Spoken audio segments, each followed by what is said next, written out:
G'day, Sean. Nice to meet you today. So let's unpack your before swing on the left here.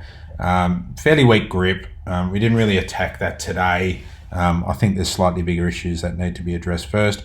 Narrow stance.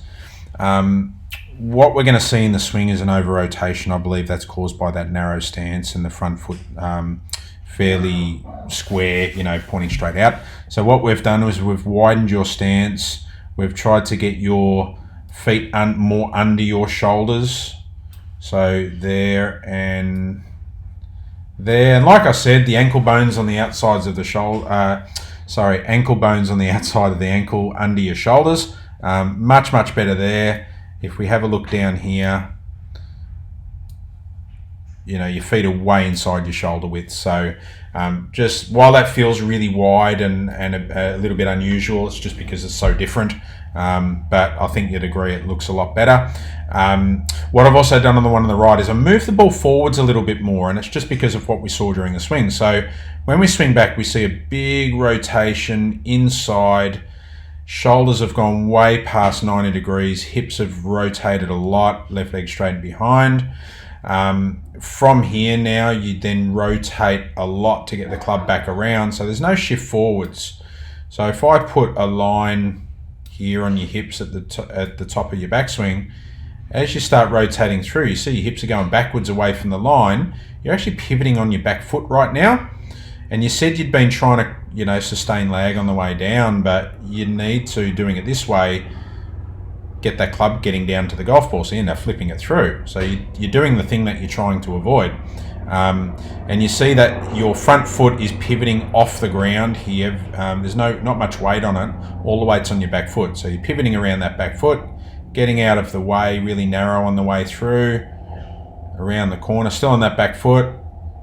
And then you do your golfer's finish right at the end to look pretty. So you can see that there's weight still on the back foot, front foot's turned, getting out of the way, really narrow through here. So look, what we did, just to try and improve that motion, is create a simpler swing. I think there was too many moving parts, too many errors, and too many compensations that you struggled to really do on a consistent basis. So what we've done, I'm actually moved the ball forwards here, and it was a bit like the step drill that you'd been doing, just to get you shifting your weight forwards. So now that we've improved your setup, I've got you just to go straight back and brace that right knee a little bit, just so you don't over rotate. So if I get you back to here versus, comparable backswing before, look how you've kept a bit of separation in between your knees, you've stabilized, your hips have still turned, your shoulders are nearly at 90 degrees already. Don't need to do much more than that.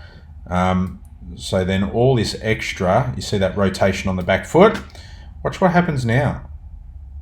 So let's put the line here on your hip at the top of your backswing.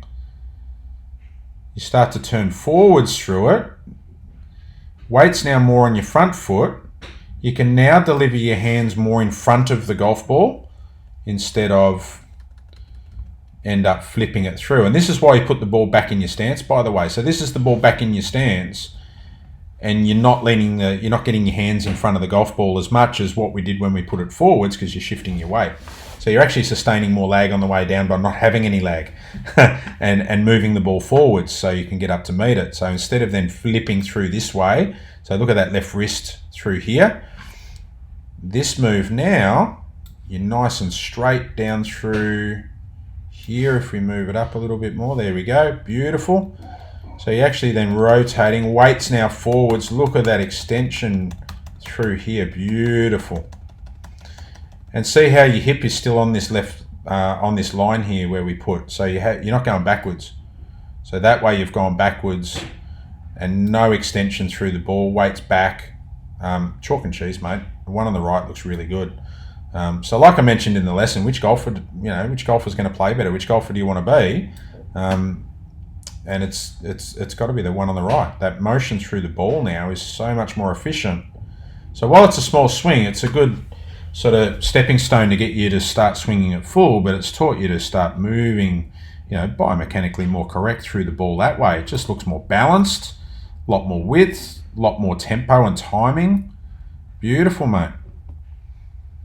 So just by keeping it simple to start off with, we can add some levers in to give you a bit more power and stuff, but we obviously don't want to do things either the wrong way or too much. So just keeping and just simplifying that swing, because there's a lot going on here that we have to sort of, well, that you've been dealing with, but I think that's just why you've plateaued at your handicap you have. I think we're going to start seeing, when we start building this up, it'll take a little while and a few lessons and a lot of practice, no doubt, but much better motion through the golf ball. You have a chance to build a beautiful swing from there. But mate, very nice to meet you. Drill that in, keep up the good work. That's a fantastic result. As I say, before and after that, Jenny Craig could be proud of, mate. That's chalk and cheese. Fantastic result in your first lesson. Well done.